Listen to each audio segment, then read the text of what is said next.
হুদ আলাইহিস সালাম কুরআন আল কারীমে উল্লেখিত 25 জন নবীর মধ্য থেকে অন্যতম একজন নবী, যিনি সাইয়েদনা নূহ আলাইহিস সালামের 5টি জেনারেশন পরে আদ জাতির কাছে প্রেরিত হয়েছেন।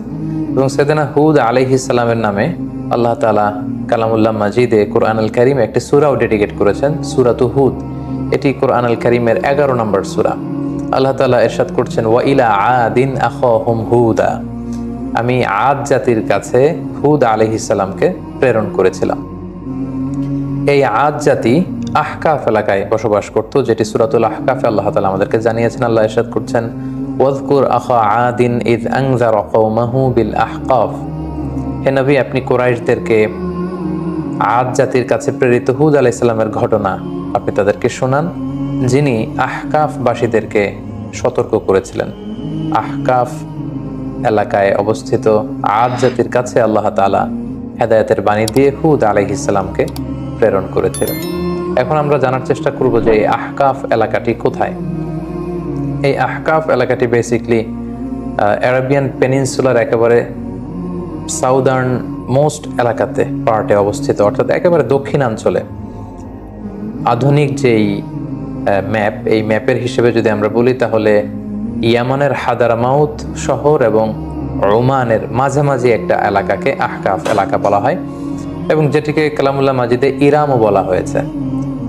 আধুনিক যারা প্রত্নতত্ত্ববিদ, মডার্ন যারা আর্কিওলজিস্ট, তাদের মতে নিউলি ডিসকভার্ড উবার সিটি বলে একটি সিটি আছে। এই সিটিটাই হচ্ছে বেসিকলি আদ জাতির ক্যাপিটাল ছিল, যেটাকে কোরআনে ইরাম বলা হয়েছে। ইরামা যাতিল ইমাদ, তারা অনেক উঁচু উঁচু প্রাসাদ বানাতো, লাফটি টাওয়ার্স তারা বানাতো তাদের এলাকাতে। সাইয়েদনা হুদ আলাইহিস সালাম তিনি ছিলেন 5 জন আরাবিয়ান প্রফেটের একজন, অর্থাৎ আরবি ভাষাভাষী 25 জন নবীর মধ্য থেকে 5 জন নবী ছিল যারা আরাবিয়ান প্রফেট ছিলেন, আরবি ভাষায় কথা বলতেন। হুদ আলাইহিস সালাম তার মধ্যে অন্যতম। সেই 5 জন নবী হচ্ছেন হুদ আলাইহিস সালাম, সালেহ আলাইহিস সালাম, ইসমাঈল আলাইহিস সালাম, শুআয়ব আলাইহিস সালাম এবং মুহাম্মদ রাসূলুল্লাহ সাল্লাল্লাহু আলাইহি ওয়াসাল্লাম। এই 5 জনই আরবি ভাষায় কথা বলতেন।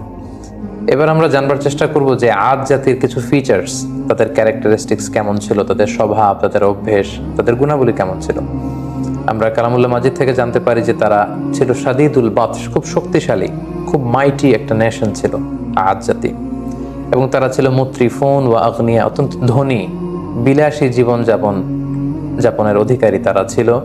তাদের আন্ডারে অনেক বাগান ছিল, তাদের এলাকায় অনেক ঝর্ণা ছিল, পশু সম্পদ দিয়ে আল্লাহ তাআলা, কৃষিজ সম্পদ দিয়ে আল্লাহ তাআলা তাদেরকে সমৃদ্ধ করেছিলেন।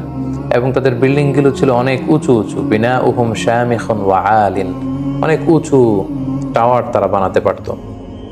এবং তারা মূর্তি পূজা করত। এই হচ্ছে ইন জেনারেল আদ জাতির কিছু বৈশিষ্ট্যের কথা আমরা কোরআন সুন্নাহ থেকে পাই। আমরা যদি সরাসরি কালামুল্লাহ মাজিদের দিকে তাকাই তাহলে দেখবো যে কালামুল্লাহ মাজিদ আমাদেরকে বলেছে তারা উঁচু স্থাপনা নির্মাণে খুব পারদর্শী ছিল। এবং সাইয়েদনা নূহ আলাইহিস সালামের কওমের পরেই আল্লাহ তাআলা আদ জাতিকে এই পৃথিবীতে স্থলাভিষিক্ত করেছেন। আল্লাহ তাআলা ইরশাদ করেছেন, ইয জাআলাকুম খুলাফা মিন বা'দি কওমি নূহ ওয়া যাদাকুম ফিল খালকি বাসতা, তোমাদেরকে আল্লাহ তাআলা নূহ আলাইহিস সালামের কওমের পরে পৃথিবীতে স্থলাভিষিক্ত করেছেন, এবং ওয়া যাদাকুম ফিল খালকি বাসতা, তোমাদেরকে আল্লাহ ফিজিক্যালি ওয়েল বিল্ড করেছেন, অর্থাৎ খুব সুঠাম দেহের অধিকারী ছিল আদ জাতির লোকজন। আদ নেশনের লোকজন অত্যন্ত শক্তিশালী সুঠাম দেহের অধিকারী ছিল। এবং সূরা শুআরাতে আল্লাহ তাআলা আদ জাতির ব্যাপারে বলছেন, যাতাবনুনা বিকুল্লি রিইন আয়াতান তা'বাসুন, তোমরা কেন প্রতিটি রোড ক্রসিং এ বা প্রতিটি উঁচু জায়গায় কেন তোমরা বড় বড় লাফটি টাওয়ার্স, অনেক উঁচু উঁচু টাওয়ার তোমরা কেন বানাচ্ছ? ওয়া তাত্তাখিযুনা মাসানিআ লাআল্লাকুম তাখলুদুন, আর তোমরা বড় বড় রয়্যাল প্যালেস বানাও, রাজপ্রাসাদ বানাচ্ছ, এবং তোমরা ভাবছো এই প্রাসাদগুলোই তোমাদেরকে পৃথিবীতে চিরকাল বাঁচিয়ে রাখবে, তোমরা চিরকালের জন্য পৃথিবীতে প্রাসাদের মধ্যে থাকতে পারবে, এমনটি তোমরা ভাবো। ওয়াইদা বাতাসতুম জাব্বারিন, আর যখন তোমরা অ্যাটাক করো কোনো জাতিগোষ্ঠীর উপর, তোমরা ভয়ঙ্কর ভাবে অ্যাটাক করো, খুবই আগ্রাসী মনোভাব নিয়ে অ্যাটাক করো। অর্থাৎ আদ জাতি খুব দুর্ধর্ষ একটা জাতি ছিল, যারা আশেপাশের অন্যান্য জাতির উপর অত্যাচার চালাতো, তাদেরকে যখন অ্যাটাক করতো খুব মারাত্মকভাবে তারা অ্যাটাক করতো। এবং সূরাতুল ফাজর আল্লাহ তাআলা ইরশাদ করছেন, ইরামা যাতিল ইমাদ আল্লাতী লাম ইউখলাক মিসলুহা ফিল বিলাদ, তাদের আবাসস্থল ছিল ইরাম এলাকায়, যেটাকে আমরা বলেছি বিশাল আহকাফ রিজিয়নের মধ্যে আদ জাতির ক্যাপিটাল ছিল এই ইরাম, যেটাকে আধুনিক সময়ে মডার্ন আর্কিওলজিস্টরা এটাকে উবার্ট সিটি বলে, যেটাকে বলছে উবার্ট সিটি। এটাই ছিল বেসিক্যালি আদ জাতির ক্যাপিটাল বা রাজধানী। এবং সেখানে যাতিল ইমাদ, তারা বড় বড় স্থাপনা নির্মাণে খুবই পারদর্শী ছিল। আল্লাতি লাম ইউখলাকু মিসলুহা ফিল বিলাদ, এরকম বড় বড় কনস্ট্রাকশন, এরকম বড় বড় স্থাপনা পৃথিবীতে অন্য কোনো জাতিগোষ্ঠীর মধ্যে তৎকালীন সময়ে দেখা যেত না, যেটা তারা তাদের এলাকাতে এই স্থাপনাগুলো করেছিল।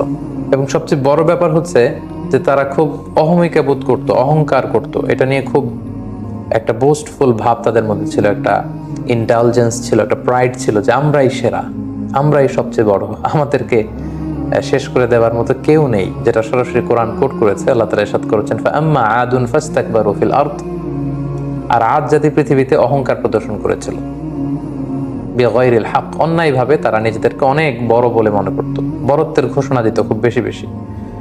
ওয়াকালু মান আশাদ্দু মিন্না কুওয়া, আর তারা বলতো আমাদের চাইতে শক্তিশালী আবার কে আছে, we are the mighty nation, আমরা হচ্ছে এই পৃথিবীর মধ্যে সবচাইতে শক্তিশালী জাতি, আমাদেরকে হারিয়ে দিতে পারে, আমাদেরকে ধ্বংস করে দিতে পারে, আমাদেরকে নিশ্চিহ্ন করে দিতে পারে, এমন কোনো শক্তি পৃথিবীতে জন্ম নেয়নি। এভাবে তারা বুক ফুলিয়ে অহংকার প্রকাশ করত। আল্লাহ তাআলা বলছেন, আওয়ালাম ইয়ারাউ আন্নাল্লাহা আল্লাযী খালাকাহুম হুয়া আশাদ্দু মিনহুম কুওয়া, ওরা কি দেখে না যে আল্লাহ তাআলা তাদেরকে সৃষ্টি করেছে, তিনি তাদের চাইতে অনেক বেশি শক্তিশালী। ওয়া কানু বিআয়াতিনা ইয়াজহাদুন, কিন্তু তারা আমার নিদর্শন থেকে মুখ ফিরিয়ে নেয়, তারা অস্বীকার করে। তাহলে ওভারঅল আদ জাতির ব্যাপারে এই তথ্যগুলো আমরা কালামুল্লাহ মাজিদ থেকে পেয়ে থাকি। তো এই জাতিগোষ্ঠীকে অহংকার ছেড়ে দিয়ে, এই দাম্ভিকতা ছেড়ে দিয়ে, এই বড়ত্ব ছেড়ে দিয়ে তারা যেন তাওহীদের দিকে ফিরে আসে, শিরকের চর্চা ছেড়ে তারা যেন এক আল্লাহর দাসত্বে বা ইবাদতের দিকে ফিরে আসে। এজন্য আল্লাহ তাআলা সাইয়েদনা হুদ আলাইহিস সালামকে এই জাতিগোষ্ঠীর হেদায়েতের জন্য তিনি আদ জাতির কাছে প্রেরণ করেছেন। এবং সাইয়েদনা হুদ আলাইহিস সালাম ওনার সর্বোচ্চ টুকুন দিয়ে পুরো জাতিগোষ্ঠীর মাঝে তাওহীদের দাওয়াতকে তিনি পৌঁছে দিয়েছেন। সূরাতুল আরাফে আল্লাহ তাআলা ইরশাদ করছেন, ওয়া ইলা আদিন আখাহুম হুদা, আমি আদ জাতির কাছে তাদেরই একজন ভাই, অর্থাৎ তাদেরই একজন লোক হুদকে নবী হিসেবে প্রেরণ করলাম। আমরা জানি যে কালামুল্লাহ মাজিদে প্রতিটি জাতিগোষ্ঠীর ক্ষেত্রে আমরা দেখেছি ভিনদেশী কোনো লোককে আল্লাহ তাআলা নবী হিসেবে অ্যাসাইন করেননি, কখনো করেননি, বরং তাদের গোষ্ঠীর মধ্য থেকে, তাদের নেশনের মধ্য থেকে, তাদের কোনো সাব ট্রাইবের মধ্য থেকে তিনি একজনকে তাদের হেদায়েতের জন্য তিনি সিলেক্ট করেছেন, যিনি তাদেরকে জান্নাতের সুসংবাদ দিবেন, জাহান্নাম থেকে ভীতি প্রদর্শন করবেন। এবং হুদ আলাইহিস সালাম সেটাই করেছেন, তাদের মধ্য থেকেই তিনি নবী হিসেবে এসেছিলেন। এবং সব নবীরা যে তাওহীদের দাওয়াত দিয়েছেন, সাইয়েদনা হুদ আলাইহিস সালাম সেই তাওহীদের দাওয়াতই তার জাতিগোষ্ঠীর কাছে তিনি পেশ করেছেন। তিনি বলেছেন, ইয়া কওমি আবুদুল্লাহ মা লাকুম মিন ইলাহিন গায়রু আফালা তাত্তাকুন, হে আমার জাতিগোষ্ঠীর লোকেরা, তোমাদের কি হলো, কেন তোমরা এক আল্লাহকে রেখে দিয়ে এত এত মূর্তির ইবাদত করছো, আফালা তাত্তাকুন, তোমরা কি আল্লাহকে ভয় করবে না? এটা একটা কমন দাওয়াত ছিল সব নবীদের, সব নবীরাই এক আল্লাহর দাস আমাদেরকে বানানোর জন্য পৃথিবীতে এসেছেন। আমরা যেন হাজার হাজার রবকে ছেড়ে দিয়ে, হাজার হাজার মূর্তিকে ছেড়ে দিয়ে, পৌত্তলিকতা ছেড়ে দিয়ে আমরা যেন এক আল্লাহর বান্দায় পরিণত হতে পারি, এটাই ছিল সব নবীদের মিশন এবং ভিশন। পাশাপাশি আমরা জানি যে আদ জাতি খুব শক্তিশালী একটা জাতি ছিল, তাদেরকে আল্লাহ তাআলা অনেক নাজ নেয়ামত দিয়েছেন। তো সাইয়েদনা হুদ আলাইহিস সালাম এই নাজ নেয়ামতের কথা স্মরণ করিয়ে দিয়েও তাদেরকে তাওহীদের দিকে দাওয়াত দিয়েছেন। তিনি বলেছেন, ওয়াযকুরু ইয জাআলাকুম খুলাফা মিন বা'দি কওমি নূহ, অর্থাৎ হে আমার জাতিগোষ্ঠী, তোমরা কি দেখছো না যে নূহ আলাইহিস সালামের পরে আল্লাহ তোমাদেরকে পৃথিবীতে সম্মানিত করেছেন। নূহ আলাইহিস সালামের কওমকে আল্লাহ তাআলা মহাপ্লাবন দিয়ে ধ্বংস করেছেন। সো তারা তো তোমাদের অ্যানসেস্টর ছিল, তোমাদের পূর্বপুরুষদের কি ভাগ্যে কি ঘটেছে এটা তো তোমরা দেখেছো। সো এটা দেখেও তোমরা কেন শিক্ষা নেবে না? এবং ওয়াজাদাকুম ফিল খালকি বাসতা, আল্লাহ তোমাদেরকে সুঠামদেহী করেছেন, শক্তিশালী করেছেন। ফাযকুরু আলা আল্লাহি লাআল্লাকুম তুফলিহুন, ফলে আল্লাহ তাআলা তোমাদেরকে যে নেয়ামত দিয়েছেন এই নেয়ামতগুলোকে তোমরা স্মরণ করো, আল্লাহর নেয়ামতের শুকরিয়া করো। এইভাবে তিনি দাওয়াত দিতে লাগলেন। পাশাপাশি তিনি বোঝাতে চাইলেন যে তোমরা যতই পাপ করো না কেন, যতই অন্যায় করো না কেন, আল্লাহর তওবার দরজা, রহমতের দরজা এটা তোমাদের জন্য খোলা সব সময়। The door of Allah is open for you 24/7। যে কোনো সময় তুমি ইস্তেগফার করো, তওবা করো, শিরক থেকে ফিরে এসে এক আল্লাহর ইবাদতে মনোনিবেশ করো, আল্লাহ তাআলা তোমাদেরকে ক্ষমা করবেন। এবং সেটাই তিনি বললেন, ইয়া কওম ইস্তাগফিরু রাব্বাকুম, হে আমার জাতিগোষ্ঠীর লোকেরা, তোমরা আল্লাহর কাছে ক্ষমা চাও। সুম্মা তুবু ইলাইহি, আল্লাহর দিকে ফিরে আসো। Come back to your lord. ইউরসিলিস সামা আলাইকুম মিদরারা, তাহলে আকাশ থেকে আল্লাহ তাআলা রহমতের বাড়ি বর্ষণ করবেন। ওয়া ইয়াজিদুকুম কুওয়াতান ইলা কুওয়াতিকুম, এখন যে শক্তিমত্তা আছে এটাকে আল্লাহ আরো বাড়িয়ে দিবেন, আরো শক্তিশালী জাতিতে তোমরা রূপান্তরিত হবে। ওয়ালা তাতাওয়াল্লাউ মুজরিমিন, আর তোমরা অবাধ্যতা করে পাপাচারিতায় মগ্ন হয়ে মুখ ফিরিয়ে নিও না। সাইয়েদনা হুদ আলাইহিস সালাম এভাবে তিনি জাতিগোষ্ঠীর হেদায়েতের জন্য দাওয়াত দিতে লাগলেন, তাওহীদের বাণী তিনি শোনাতে লাগলেন। কিন্তু আমরা জানি যে বেশিরভাগ নবী তাদের এলাকাতে খুব বেশি ওয়েলকাম তাদেরকে জানানো হয়নি, বরং তাদের দাওয়াতকে প্রত্যাখ্যান করা হয়েছে। এবং আদ জাতির ক্ষেত্রেও ঠিক এটাই ঘটেছে। তাদের রেসপন্স কেমন ছিল এই দাওয়ার পরে আমরা সেটা যদি দেখি, তাহলে কালামুল্লাহ মাজিদ আমাদেরকে বলছে তাদের রেসপন্স ছিল এরকম, ক্বালু ইয়া হুদু মা জি'তানা বিবাইয়িনা, হে হুদ, তুমি যে নবী কি প্রমাণ আছে, আমাদের তো বিশ্বাস হয় না। ওমা নাহনু বিতারিকি আলিহাতিনা আন কওলিক, তোমার এই কথায় তো আমরা আমাদের বাপ দাদা রেখে যাওয়া মূর্তিগুলোকে ছেড়ে দিতে পারি না। তুমি কি বলতে চাচ্ছ যে আমাদের পূর্বপুরুষরা ভুল করে গিয়েছে? আমরা তো এগুলো ছেড়ে আসতে পারি না। ওমা নাহনু লাকা বিমুমিনিন, তোমার কথায় আমরা বিশ্বাস করি না। তারা আরো বলতো, ক্বালু আজি'তানা লিতাফিকানা আন আলিহাতিনা, হে হুদ, তুমি কি আমাদের ইলাহ বা উপাস্যদের থেকে আমাদের মুখকে ফিরিয়ে নিতে চাচ্ছ, সরিয়ে দিতে চাচ্ছ? আর তুমি বলছো যে আমরা যদি মূর্তির পূজা ছেড়ে না দিই তাহলে আযাব আসবে।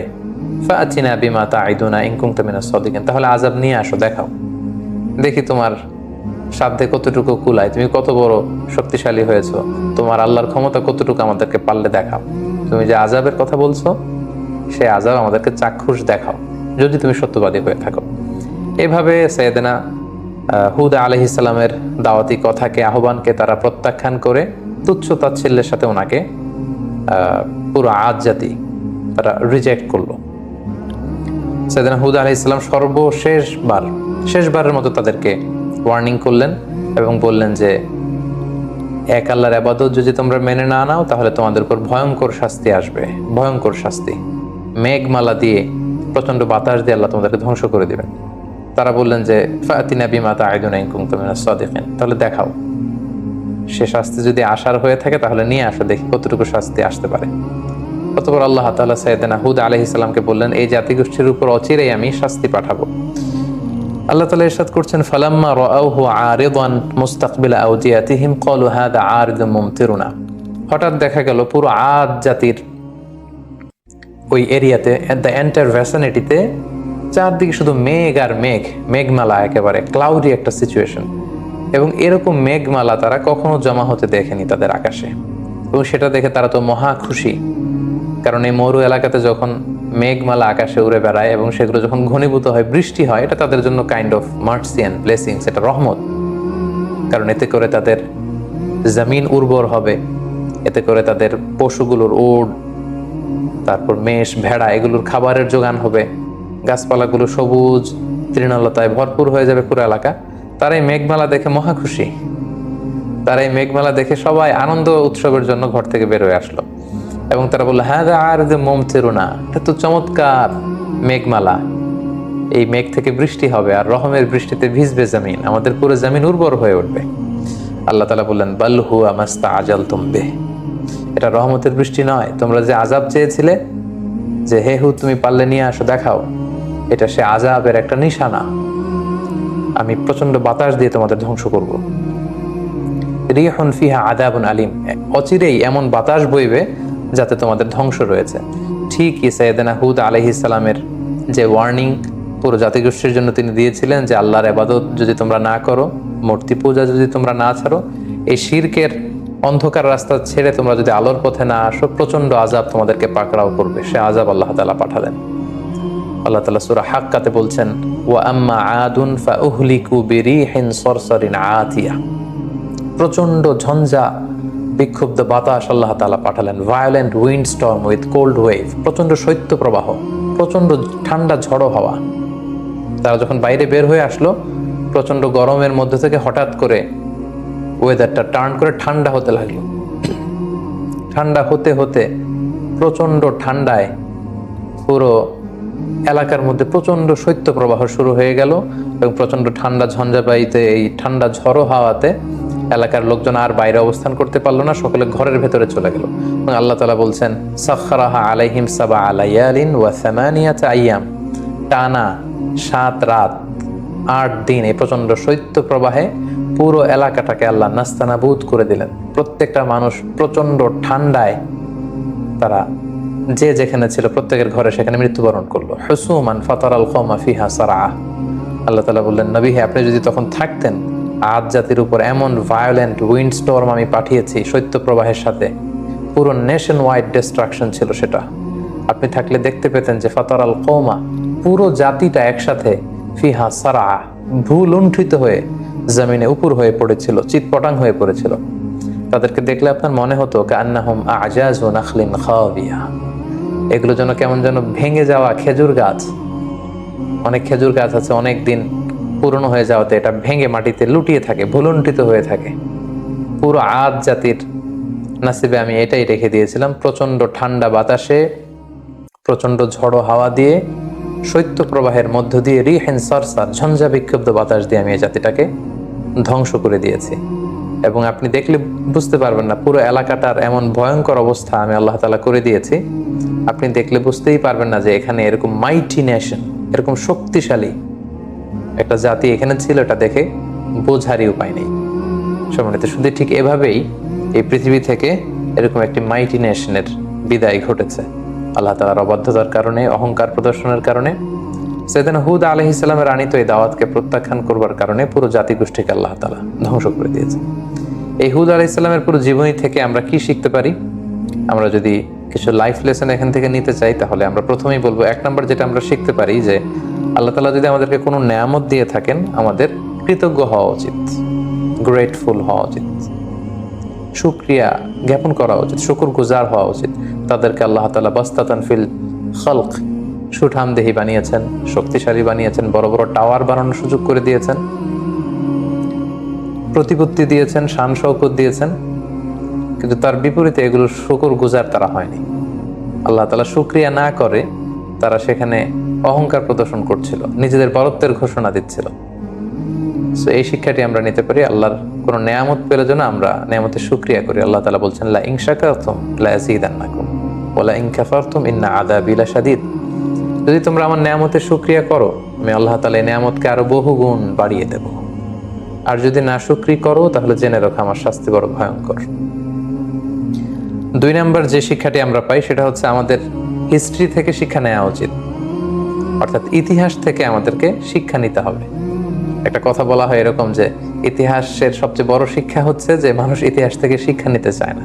কারণ আমরা কালামুল্লাহ মাজিদের আয়াত থেকে আমরা জানতে পেরেছি, ইমিডিয়েটলি আফটার কওমে নূহ তারা পৃথিবীতে এসেছিল। আদ জাতিকে আল্লাহ তাআলা নূহ আলাইহিস সালামের কওমের পরেই মহাপ্লাবন দিয়ে যখন পুরো নূহ আলাইহিস সালামের মুশরিক কওমকে আল্লাহ ধ্বংস করেছেন, তারপরে আদ জাতি এসেছিল। সো তাদের হাতের নাগালেই ছিল সেই ঘটনা, কিভাবে বন্যা হয়ে পুরো পৃথিবীবাসী শেষ হয়ে গিয়েছিল আল্লাহ তাআলার অবাধ্যতার কারণে। সো এটা ভুলে যাওয়াটা তাদের জন্য বুদ্ধিমত্তার পরিচয় ছিল না, বরং সেখান থেকে তাদের শিক্ষা নেওয়া দরকার ছিল। সো এটাও আমরা এখান থেকে শিখলাম যে ইতিহাস যেন আমরা ভুলে না যাই, আমরা যেন ইতিহাস থেকে শিক্ষা নিতে পারি। 3 নম্বর যে শিক্ষাটি আমরা এখান থেকে পেতে পারি সেটা হচ্ছে অহংকার এবং ঔদ্ধত্যের শেষ পরিণতি হচ্ছে ধ্বংস। আল্লাহ তাআলা তাদেরকে অনেক শক্তি দিয়েছেন, তারা অনেক শক্তিশালী একটি জাতি ছিল, মাইটি নেশন ছিল, কিন্তু তাদের অহংকার এবং ঔদ্ধত্যের কারণে কিন্তু আল্লাহ তাআলা ধ্বংস করে দিয়েছেন। কারণ অহংকারকারীদেরকে আল্লাহ তাআলা কখনোই পছন্দ করেন না। হাদিসে কুদসিতে, সুনান ইবনে মাজায় একটি হাদিস এসেছে, হাদিসে কুদসি, সেখানে আল্লাহ তাআলা ইরশাদ করছেন, আল কিবরিয়া উ রিদাই, অহংকার হচ্ছে আমার চাদর, ওয়াল আযামাতু ইজহারি, আর বড়ত্ব হচ্ছে আমি আল্লাহর লুঙ্গি। ফামান নাযাআনি ওয়াহিদাম মিনহুমা আলকাইতুহু ফিন-নার ওয়ালা উবালি, যে আমার এই চাদর ধরে টান দেয়, অর্থাৎ যে অহংকার করতে চায়, যে নিজেকে নিজের বরত্বের ঘোষণা দিতে চায়, সে কেমন যেন আমার চাদর, আমার লুঙ্গি ধরে সে টান দিচ্ছে। সো যে আমার অহংকারের এই চাদর ধরে টান দেয়, তাকে আমি জাহান্নামে নিক্ষেপ করবো। ওয়ালা উবালি, আই ডোন্ট কেয়ার। আল্লাহ বলেন তাদের দিকে আমি ভ্রুক্ষেপ করবো না। সো আমরা যেন আল্লাহর দেয়া নেয়ামতের শুকর গুজার হতে পারি, আমরা যেন ইতিহাস থেকে শিক্ষা নিতে পারি এবং সব সময়ের জন্য আমরা যেন অহংকার এবং ঔদ্ধত্যকে পরিহার করে বিনয়ী বান্দা হতে পারি। আল্লাহ তাআলা আমাদের সবাইকে কথাগুলো বুঝার ও আমল করার তৌফিক দান করুক। হাযা মা ইনদি ওয়াল ইলমু ইনদাল্লাহ আলাইহি তাওয়াক্কালতু ওয়া ইলাইহি উনীব। ওয়াসসালামু আলাইকুম ওয়া রাহমাতুল্লাহি ওয়া বারাকাতুহু।